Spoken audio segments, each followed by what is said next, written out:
Bon, est-ce que c'était bien utile de regarder cette étape en intégralité? Le passionné que je suis vous dirait que oui, assurément, et qu'à défaut d'un suspense inexistant, il y a quand même cette carte postale animée qui est tout de même bien sympa. Mais force est de constater qu'à l'exception d'un final mouvementé, le reste de l'étape était tout de même assez convenu. Le premier responsable n'est autre que le parcours lui-même, trop long, trop plat pour espérer autre chose qu'un sprint final.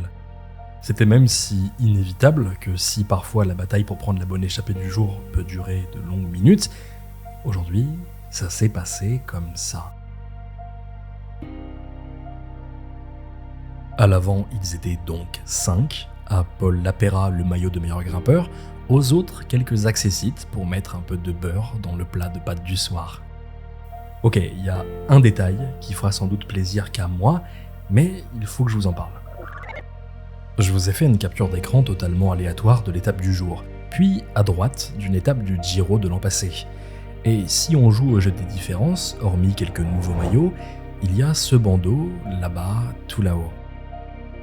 Cette année, le choix semble avoir été celui du minimalisme. La taille de l'encart est réduite, les espaces vides se resserrent, la taille de la typo aussi, et on abandonne le noir profond pour un gris un peu plus discret.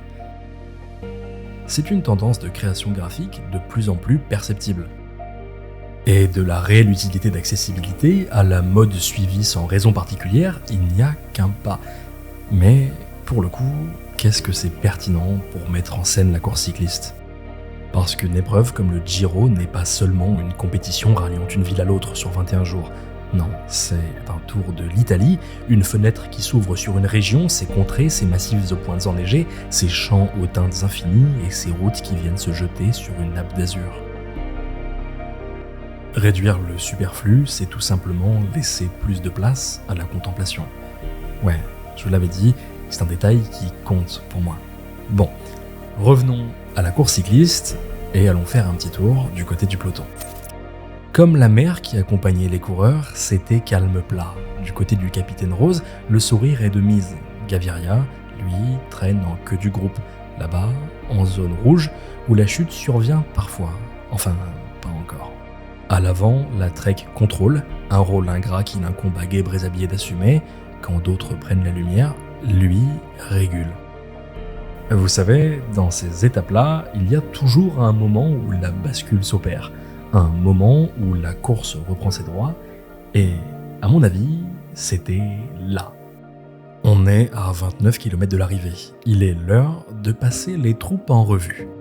Sur la droite de la route, la Trek de Pedersen, ici la Soudal Quick-Step du maillot rose, le Team UAE de Pascal Ackermann et Almeida, la Arkea de Decker, la Alpecin de Groves, la Movistar de Gaviria, la Jayco de Matthews et la Astana de Cavendish.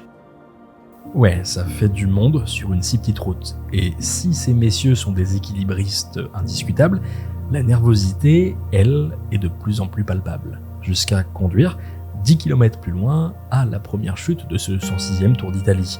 La première, mais assurément pas la dernière. 3,8 km de l'arrivée, le peloton fait la vague, les espoirs de victoire, eux, s'étalent. Au sol, Cavendish, Pedersen et puis quelques autres coudes et genoux calcinés. Problème, la barre salvatrice des 3 km n'était pas atteinte. Vine, Goggenhardt, Pinot, Sivakov, McNulty, entre autres, croiseront la ligne avec 20 secondes de retard. Déjà. Bon, les favoris du jour à terre, devant, il y a de la place pour le sprint. De la place, oui, mais pour qui ? Bien emmené par son équipier, ici c'est Caden Groves, là Jonathan Milan et Bonifacio, ici Pascal Ackermann, lui c'est Gaviria, et lui David Decker. On a nos acteurs du final, mais un détail important, le vent lui a décidé de se mêler à la partie et de souffler de 3/4 face, de la gauche vers la droite. La meilleure place est donc assurément celle-ci. Et si vous vous demandez comment défendre sa position dans un sprint, la réponse de Jonathan Milan, c'est de faire valoir sa largeur d'épaule. Le reste est une affaire de puissance, et Milan en a, justement.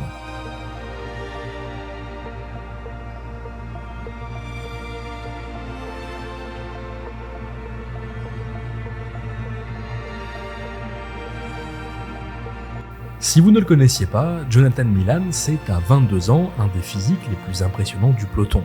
Alors ouais, tous ces sprints ne sont pas d'une justesse incroyable, mais quand il s'agit de puissance, là, il y a un candidat.